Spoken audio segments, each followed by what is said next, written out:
I am here to help you shine your brilliance, access your genius, and align your body, mind, heart, and soul to live your best life.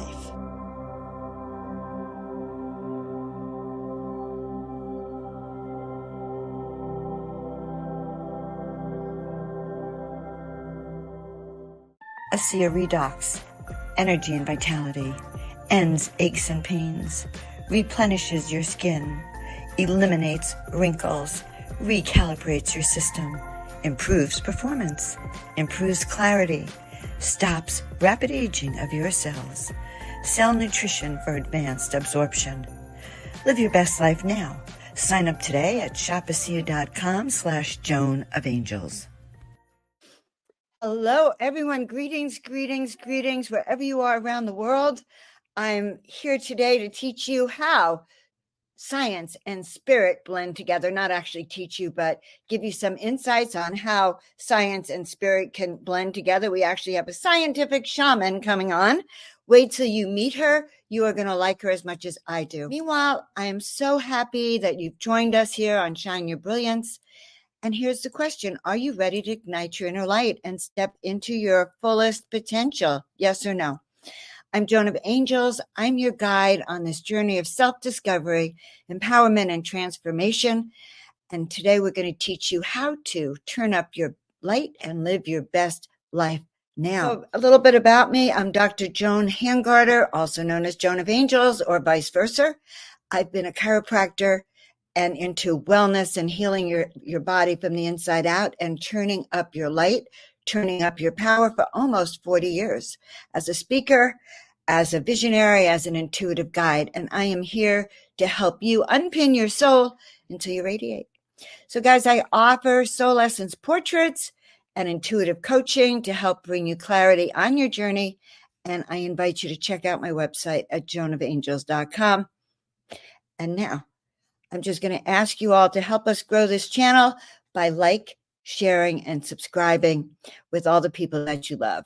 So let's tune in now, and I'm going to introduce you to a scientist and a shaman named Janine Bolon. A scientist and a shaman, Janine's journey of awakening from the pharmaceutical industry to homeschooling her 4 children and working with indigenous tribes is beyond fascinating because it doesn't happen all that often. And it is really exciting when someone awakens from pharmaceuticals to really knowing who they are. So we want to congratulate her on that. And she has 18 books, 112 online courses, 4 podcast programs, and a radio show as she actually integrates her scientific knowledge with her spiritual wisdom. This woman is so fascinating. So join us today as she reveals her unique systems and routines that blend the practical with the mystical, which I think is fantastic. So she will help you live a balanced and vibrant life. So today we're going to discover how to harmonize our passions, responsibilities, and our spiritual journey to truly shine our brilliance. What a nice, amazing introduction, Janine. Thank you so much. I love it when people like you put that together. I'm like, wow, hope I can live up to myself. Okay, well, let's just go. I mean, really, it's rare that I ever get someone on my show who came from the pharmaceutical industry and then transformed into a consciousness spiritual shaman. And so you are beyond fascinating. And I know I have an audience that would really respond to this because not everyone is an intuitive. Some of my followers actually are logical, scientific beings. So we want to know how one goes from working for the pharmaceutical companies, which we know turns off your consciousness, to expanding yours. Well, for me, I took the slow boat. It took 25 years of meditating. I was under the guidance of a Hindu guru, and I've always been clairvoyant. I just had learned to kind of ignore it because not everybody saw what I saw. I was one of those kids that I could hear the security cameras back in the day when they were not digital yet. And I could hear the tapes running. I could hear things that other people couldn't hear. So I was a clairvoyant, I was clairaudient, and I also had this ability to have a clairgustance. So I had the ability to taste food that other people were were eating or what have you. And so I had all 5 of my clairs on at one time, and I learned to kind of shut them down because I couldn't have all that information coming in. It would make me come off sometimes as being very confused looking. And I was, because I was receiving so much information that I was having to process. And it started when I was about 5, and somebody had died. And I couldn't understand why everybody was crying, because they were standing right there next to the casket, waving at me, smiling.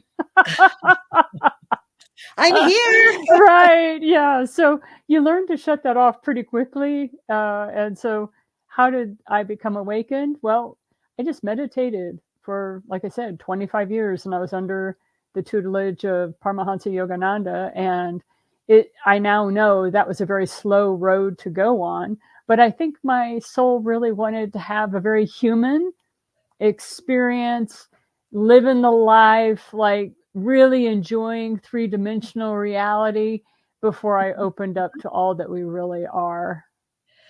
Well, it's kind of interesting. I do believe you had past lives as a shaman and as a spiritual teacher, so it's not so surprising that you woke up with all of these memories. But what is surprising is that we know that the pharmaceutical company and their products are known for kind of turning off that ability. Did you ever encounter stuff like that as you were working with them, like a kind of push to close off your connection to spirit? In the scientific community, let me just say it this way: instead of focusing on pharmaceutics alone, let's just look at science as a whole. Please realize the scientific method and spirituality does not coexist peacefully. We have not been treated well. As scientists, kind of give us a break.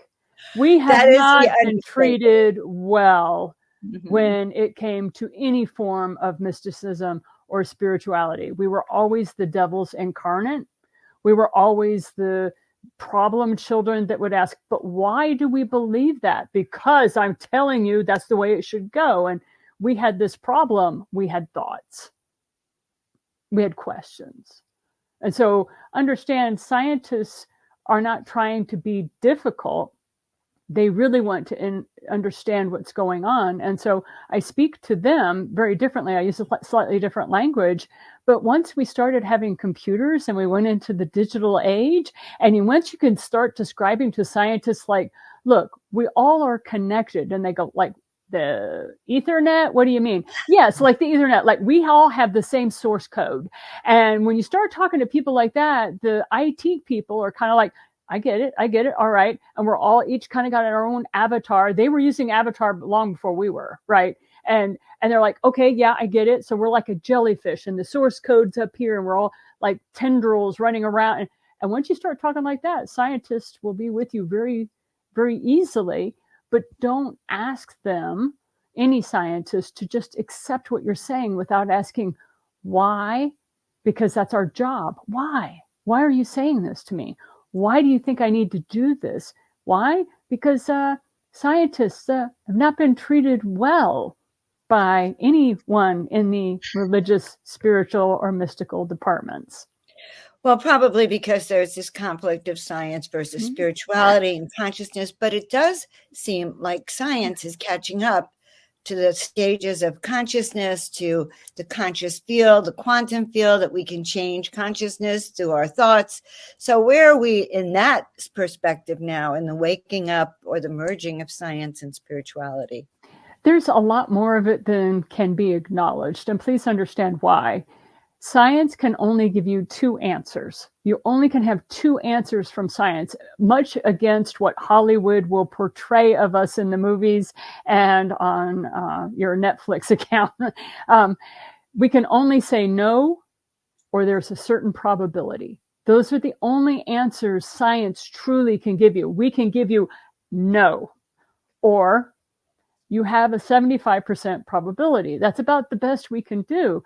And unfortunately, the way we have been portrayed, we really need a better PR department. We seriously need a better PR department. But the way we've been portrayed is that we can say yes, like, yes, this is the father. And we go, no, no, no, wait, legally, we can only say there's a 99.2% chance he's your father. Okay. But Oh they my don't, God. But they don't say that, right? They always make it sound like science gives a yes. Science rarely gives a yes. An individual may say, I'm comfortable with giving a yes, but as a collective, no. Well, it's so interesting because, the latest catch all phrase of the last few years is trust the science, which means they 100% trust in the science. And honestly, I don't trust the science at all anymore.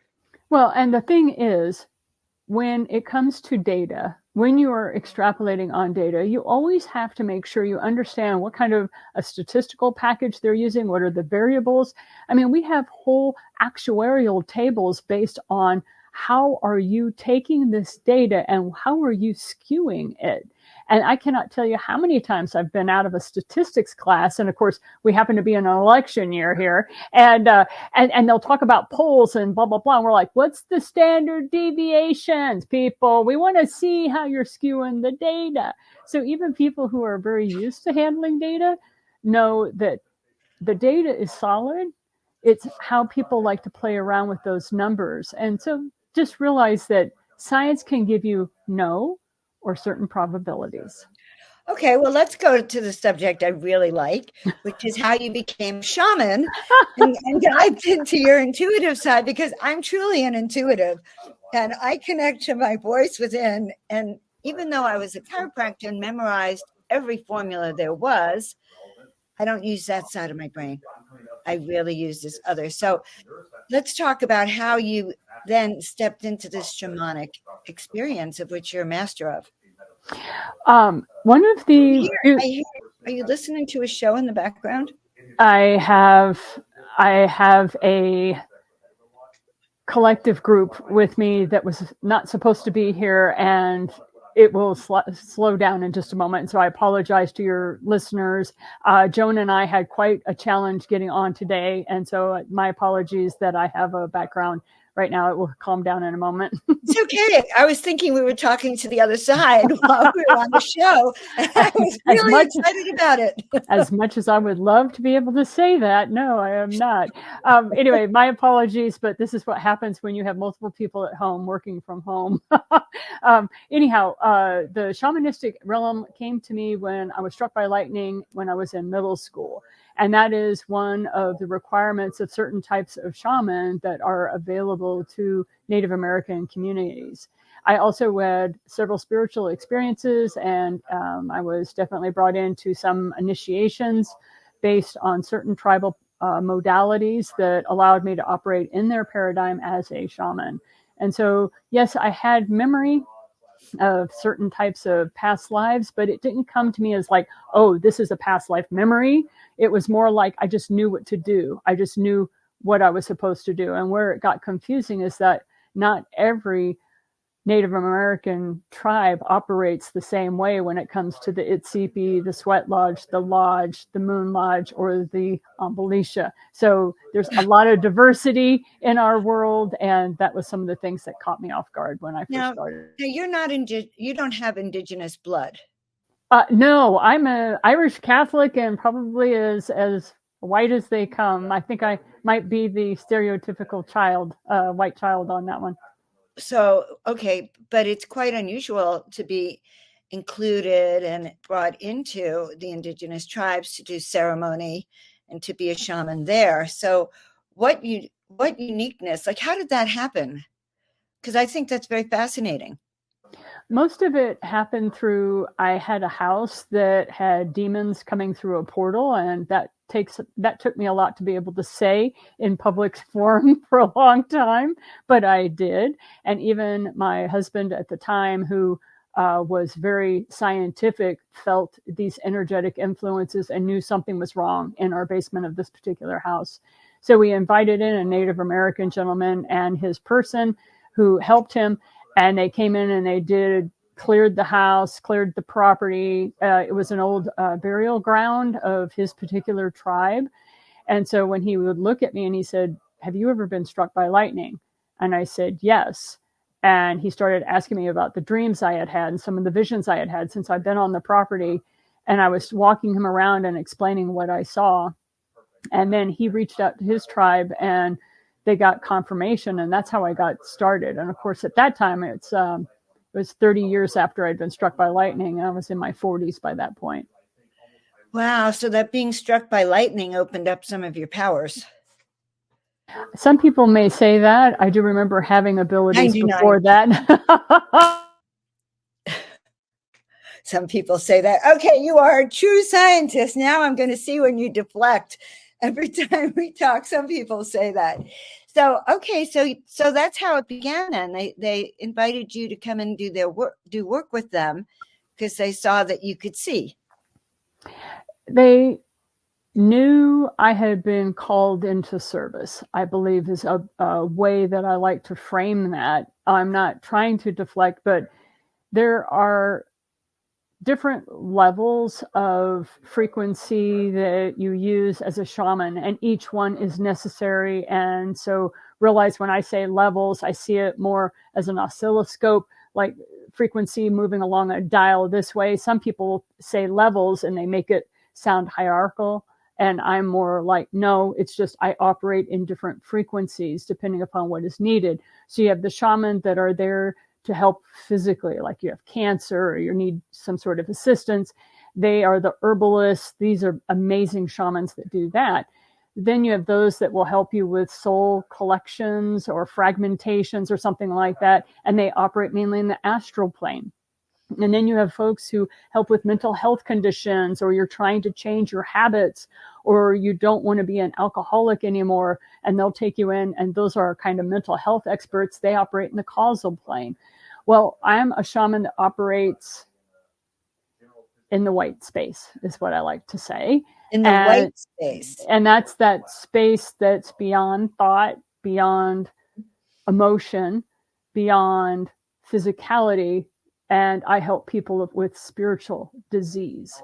And so that usually is operating at a pretty high level of your subroutine programming. That's part, I have to actually go into the collective for that.